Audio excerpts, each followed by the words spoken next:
So something I've noticed recently, and I think it's just because I'm on a bit of a Diptyque journey right now, and I don't know why I am, but I just am.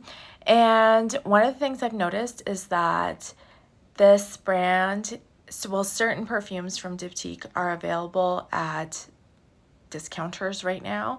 And what that does in certain circles is actually makes the brand so much more accessible to people, because if you thought that you couldn't afford a Diptyque bottle before, like it was just out of your price range for what you wanted to spend on a perfume, all of a sudden it's in your price range, it's within budget, and you can order it easily from any one of these discounters. And different ones have different perfumes, but I think that actually makes the brand, yes, more accessible, but also more talked about, because now more people can have it.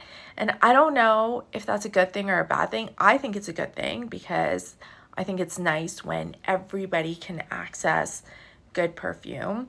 But I don't know, I'm sure from the brand's point of view, they would want to keep the price point that they've already established and not have it available for way cheaper or way more discounted. So I don't know why that's happening though. I don't know why these bottles are all of a sudden on discounters. Maybe they're not selling. Maybe there's a store that went out of business and then they had to liquidate their stock, and this is how they did it. But I feel like, I don't know, it could be selection bias too, right? It could just be my own bias that because I'm looking for it, I see more people talking about it. But I just think that there's a little bit more hype, a little bit more brand awareness for Diptyque right now. And so maybe that's why I'm on my journey too. But anyways, my latest obsession, if you will, is this one right here. This is 34 Boulevard Saint Germain by Diptyque. And this is a different bottle than what they normally come out with. And this perfume was launched in 2011. The perfumer is Olivier Pescheux, who's done many other Diptyque perfumes. And it was meant to celebrate 50 years of the Diptyque brand. And they wanted to come out with a scent that kind of encapsulated or evoked the atmosphere and the smells inside the first original Diptyque store. And so that's why this bottle looks the way it is. And they really didn't spare any expenses when they made this bottle. This is the Eau de Toilette. You can see that the lid is nice and magnetic, which the other Diptyques don't have that. And the lid is also different because it's got that 34 or 34 on it. The inside looks like a candle wick because the brand's known for their candles. And then even at the bottom, they've got, what does it say on it? Yeah, they've got the name of the perfume embossed in the glass on the bottom, which that costs a lot of extra money, and it's a nice little detail. Usually bottles just have like a sticker or, you know, some sort of stamp that's on here that says the name of the bottle and the formulation. This one actually has the name on the glass, like in the glass itself, which is really cool. And yeah, so this is definitely a special bottle. So the way that things have been going, I don't really see them continuing to make special bottles just for one perfume. I know they've been homogenizing their offerings and taking away some special edition bottles and putting them into regular bottles. And I don't know how long this is going to last. I wouldn't be surprised if this was the next one to go and it would be in just like a regular bottle, maybe a special edition. But they took the Benjoin Bohème bottles, got rid of those, and they've put that perfume into a regular bottle, but it has like gold details, accents on it. So maybe that will happen, but I really wouldn't be surprised if this didn't last a long time. Okay, so 34, right from the get-go, I think is more of a, it has really prominent woody notes. So the image that comes to my mind and what they want people to think of when they brought this perfume out is that you've got this old store with lots of bric-a-brac, like furniture, accessories collected from all different parts of the world. They've got their perfumes, they've got their candles, and the scent of all these things has kind of seeped into the floorboards and into the walls over time. And then that is what you're smelling when you go into the store, which is kind of cool. And so when you read the notes of this perfume, it's kind of a mishmash of different things. Like there's blackcurrant, there's fig leaves, there's woods, there's resins, there's so many different things, but the perfume still kind of works. And from the atomizer, what I get is a really woody kind of scent. And then when I spray it,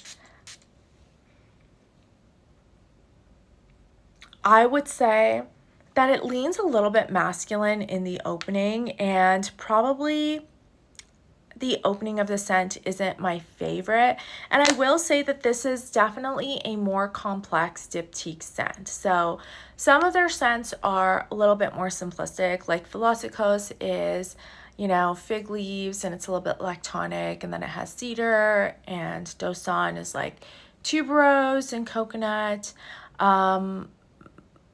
This one is so many more things, and it references a few of the other Diptyque perfumes. And because of that, I think it's probably a little bit more challenging and maybe not as talked about. But if you feel like you love Diptyque the brand and you want to experience more of it and really try something that's true to the Diptyque character, then this is a really, really good one to try. There is blackcurrant in here, and after that initial kind of citrusy, after those initial citrusy notes die down, and even the woodiness that's apparent at the beginning, it kind of like moves to the back for a little while. Then I get this like really beautiful, juicy blackcurrant that obviously references L'Ombre dans l'eau, which is a blackcurrant rose perfume. It's really beautiful, really watery. It's iconic because it was created after their Bays candle was so successful, and people were like, make this candle into a perfume, which people are still doing. I think it's so funny when brands are like, oh my god, people are requesting this candle into a perfume. We're so surprised. But people were already doing that back then with Diptyque. So L'Ombre dans l'eau was created after people loved the Bays candle, and it is a leafy blackcurrant perfume, rose perfume. And then this also has blackcurrant in it, but the blackcurrant in here is a little bit more juicy. There's a leafiness in here, there's fig leaves, but the fig is not as lactonic as Velocicos, I would say. And I should point out that Olivier Pescheux was the perfumer for this one, but he wasn't a perfumer for all the other perfumes that Diptyque made. You know, he still references all those scents in creating 34 and still makes it work too. There is like a good body of florals in here. There's tuberose, there's rose, there's like a fresh minty geranium, which is really nice, but they're all kind of watery. They have like an almost effervescent watercolor quality.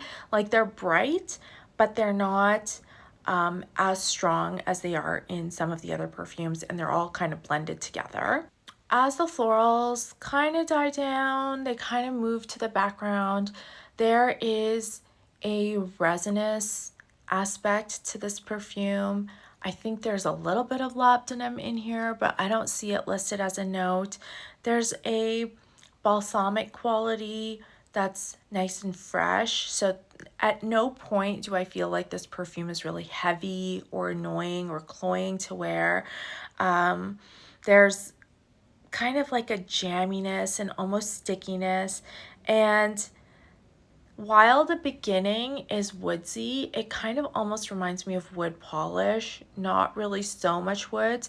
The dry down is more cedary and I love the cedar that Diptyque uses. It's never boring. It's not filled with ISO-E, so I really like that. And the cedar here is also blended with like a sandalwood that's really creamy. So you get just like a nice, gorgeous cedarwood or woodsy kind of blend, and that is more pleasant than the opening of this perfume. So I didn't like the opening as much, but I love how it kind of changes and wears and really turns into something so beautiful as it changes. And every step of that part I really, really like. I think this almost has like a herbal apothecary kind of feel to it, but at the same time, it's interesting. It's more mature than some of the other Diptyque perfumes. It's more serious. Like it feels like you're wearing a serious perfume. It doesn't feel like you're wearing something that's just like fun and vacation-like and just something you've thrown on. I have other grown-up scents in my collection, like Chanel No. 5 or even Coromandel. Like a few of my other perfumes are just a little bit more grown up, but this one is like more serious. Like it feels like it has gravitas to it. I think the kind of person that would wear this would be maybe someone that does like has day-to-day events that are very formal, like a lawyer or a judge or someone like that. It's the kind of person where every day is a Monday and they have like a secretary and they have to dress a certain way, and maybe they have like an appointment book and they have a standing appointment to get their hair done because their hair can never be out of place. They always have to look perfect and put together. If you know that type of person, or maybe you're that type of person, then I think 34 would be the perfect perfume for them. I think that you'd get a lot of enjoyment out of it, but you would always feel like you weren't like fluffy or boring or too approachable. Like there is a certain aspect of this that's not that's kind of cold, and maybe it's because the florals are always fresh. Maybe it's because the dry down is not super cozy. There's not really a lot of vanilla in here blended with the resins, and that's a good thing. I think it really informs the character of this perfume. There's a creaminess, but it's always still fresh. Like I feel like this is always just a very put together, perfect kind of perfume. Like it's just something that gives you that shell, that you know, that bubble around you where people feel like they have to approach you in a certain way or they actually can't approach you at all. And sometimes I think that's a good thing. I don't think people need to be approachable all the time. I don't think you should always smell like you need to be hugged. That's kind of inappropriate in a lot of settings. And so if you want something that's like that, then 34 is perfect. If you know someone that's like that, then maybe suggest this perfume to them, because I think that they would really like it. Like if they have their desk organized and they're really good at meeting deadlines and really good at having boundaries, that person would be great in this perfume. So I love it. I'm wearing it today and I will continue to wear it. If you've tried this, let me know what you think. Let me know if you're that type of person that sometimes needs really strong boundaries, and if this is something that comes to mind when you do that, because I don't think that there is enough of that actually. But maybe that's for another time. Hope you guys like this, and I will see you next time. Thanks for watching. Bye.